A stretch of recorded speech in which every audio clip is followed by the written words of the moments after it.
Hi and welcome. Look at this little white bird. So much texture, so much color. I'm going to make this from start to finish today. I'm going to be using a template to trace my bird and cut it out from fabric.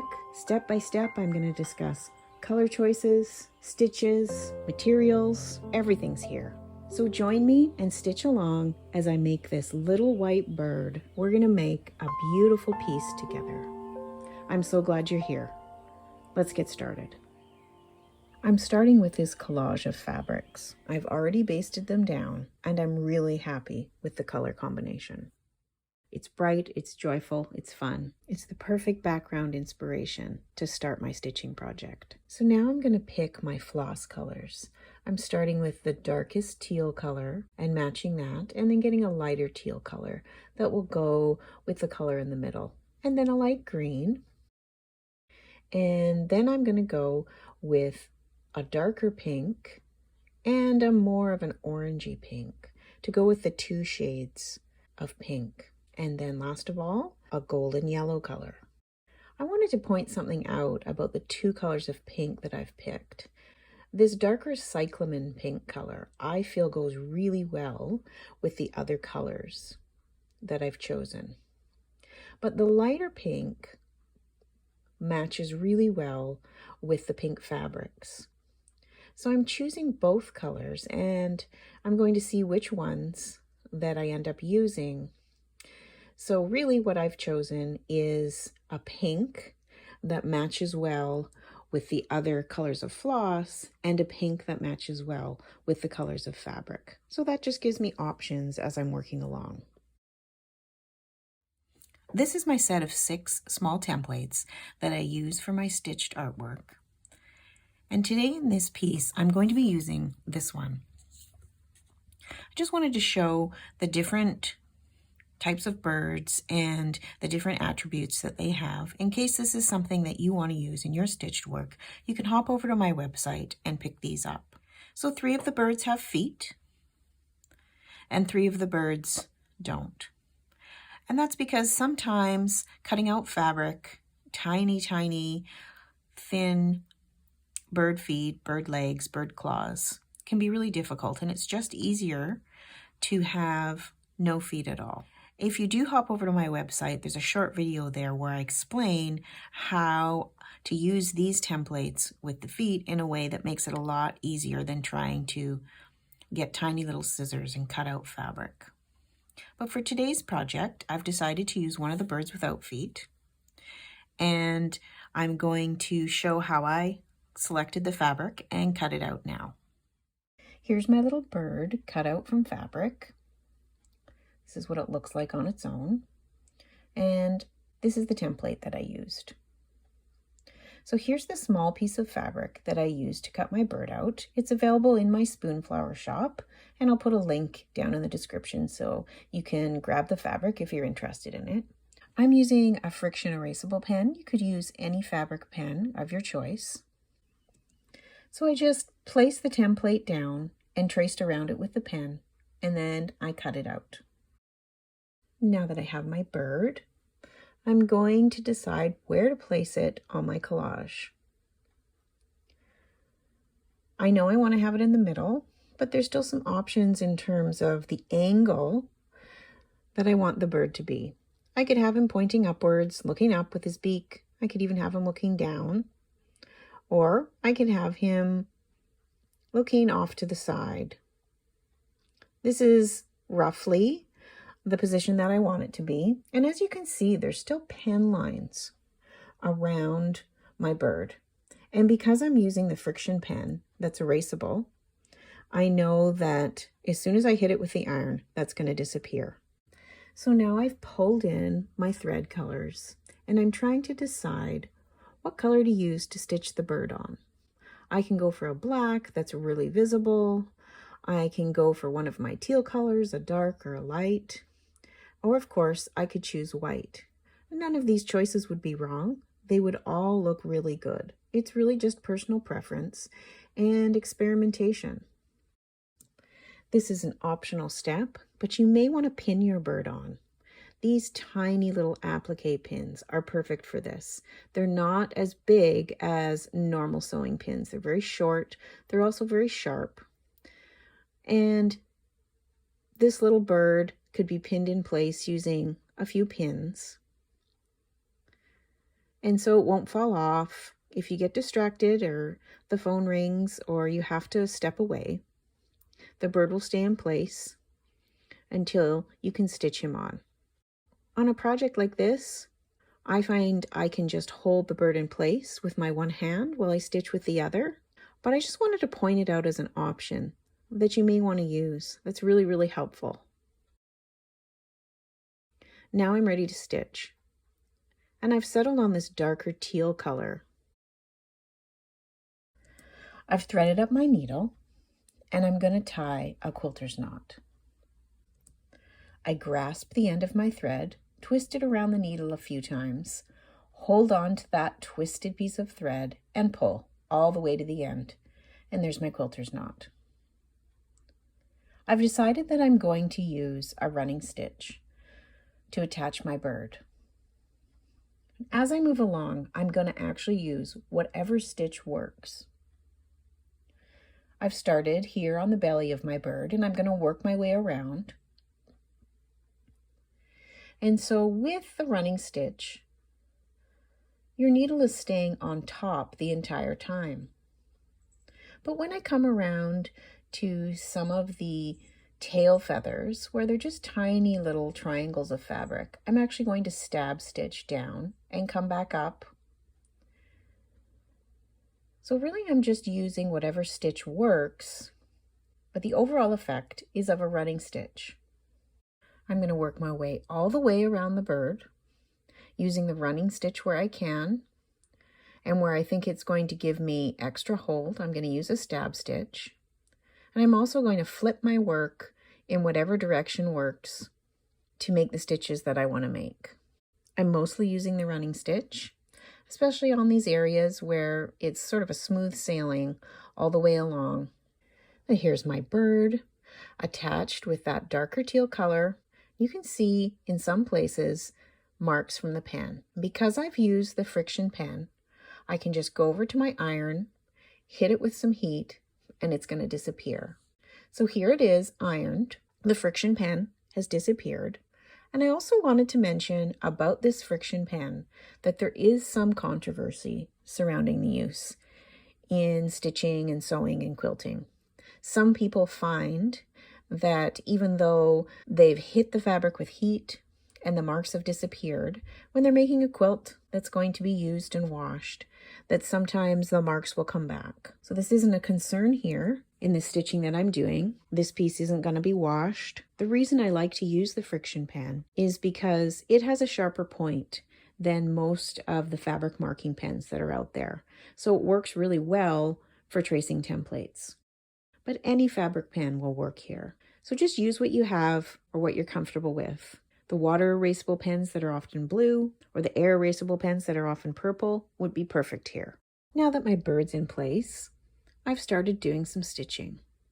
I've got white around the edges that I've done in blanket stitch, and I've added some small details in other colors, securing the patches down. So I'm thinking about white because there's quite a bit of white in the bird. So here are my white marks. I'm liking the way that that looks. And at this point, I'm starting to notice the tiny little stitches that are showing up from my basting. So I'm going to flip my piece over and snip all the threads from the basting and pull them out in the front. Everything's secure and I don't need them anymore. And the little stitch marks are really just a distraction. So it's time for them to go. I'm using my sharp scissors, moving around the back of the piece where I can see the white thread that I used to baste, and snipping wherever I see little bits. Then I'm going to flip around to the front. I'm going to take the needle I used to baste, which is a smaller needle than I'm using for my stitching, and instead of using the sharp end, I'm going to use the blunt end. And I'm going to take that blunt end of the needle and I'm going to push it underneath the stitch and pull out the little pieces of thread that have been loosened in the back. So everywhere I see a stitch around the piece, I'm just going to do the same thing until they're all gone. I'm returning to my white thread, and I'm going to make some marks on the bird. For this initial part of stitching on the bird, I've decided to stitch in white on top of the white lines to really outline that wing shape.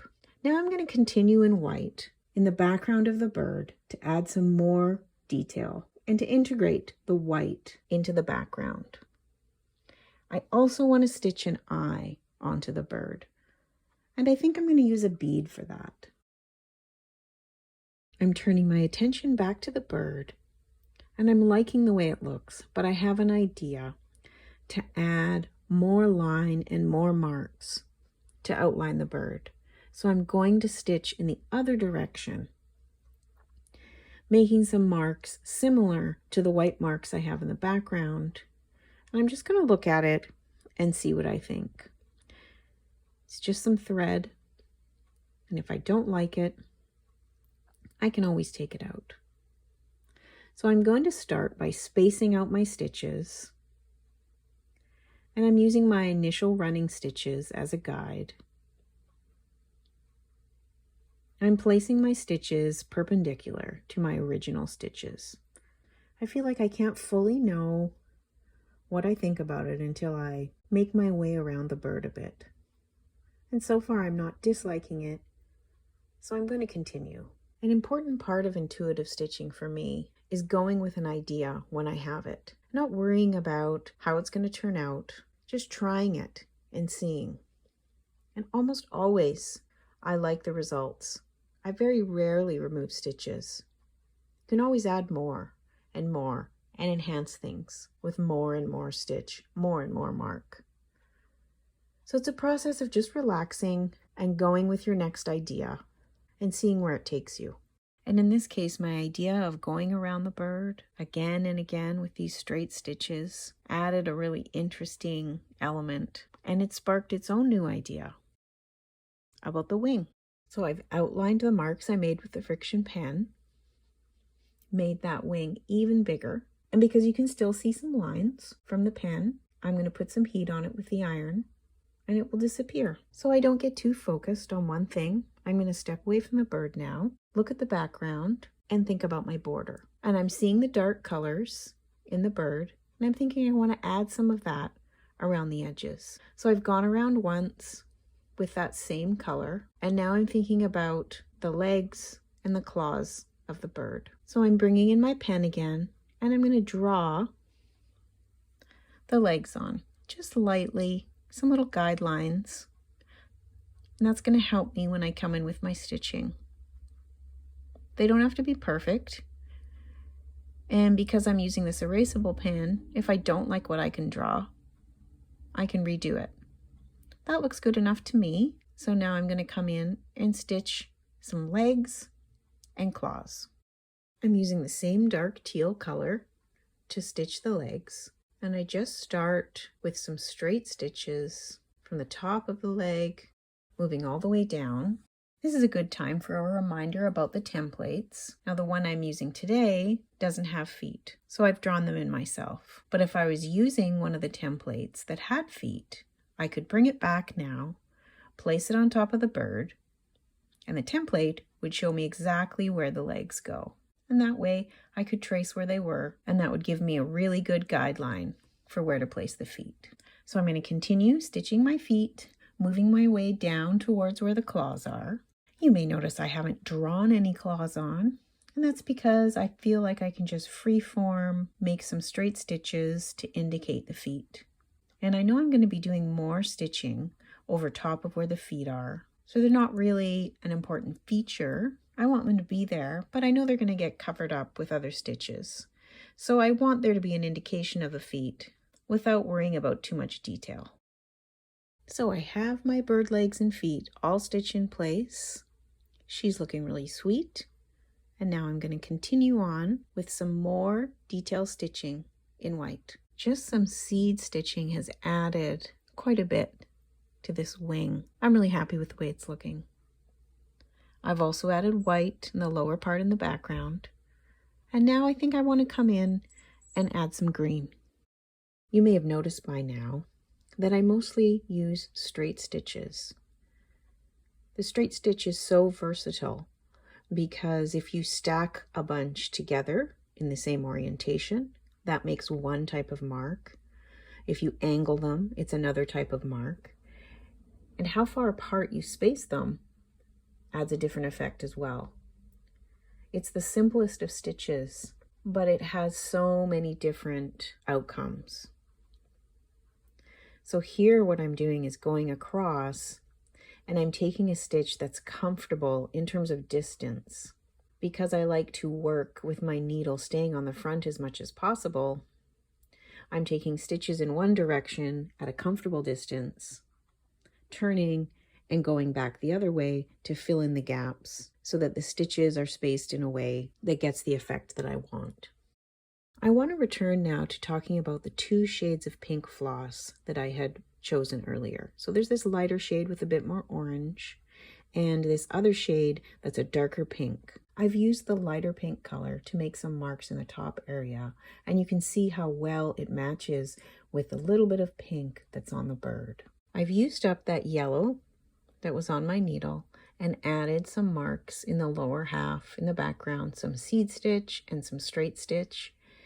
And I've also added some slow stitching lines in white in the top half of the piece. You can see those lines are really subtle, but they're helping to tie in the white that's on the bird. Now what I'm thinking about is making more slow stitching lines in the bottom half of the piece. And I'm going to try that in the dark teal color to really differentiate the top and the bottom portion of the piece. You can see how nice this looks on this one portion. So I'm going to continue and do it all the way across. It's really blended together. What it's done is sort of created a ground and a sky in a way. It's very subtle, but it's hinting at the ground where the bird is and the sky behind it. Even though the colors aren't realistic, the shapes aren't realistic, it's just a hint to the viewer. So here's our little white bird. She's finished. The background has all sorts of stitching, but mostly straight. Simple stitching used in many different ways to create so much texture. And here's our little template that we started with. Such a helpful and handy little tool to save time. I really enjoyed matching color to color and contrasting color in this piece. I'm so happy with the way it turned out. If you're interested in either the fabric that I used or the templates, please see the description box for the links. Thank you so much for joining me. Until next time, happy stitching.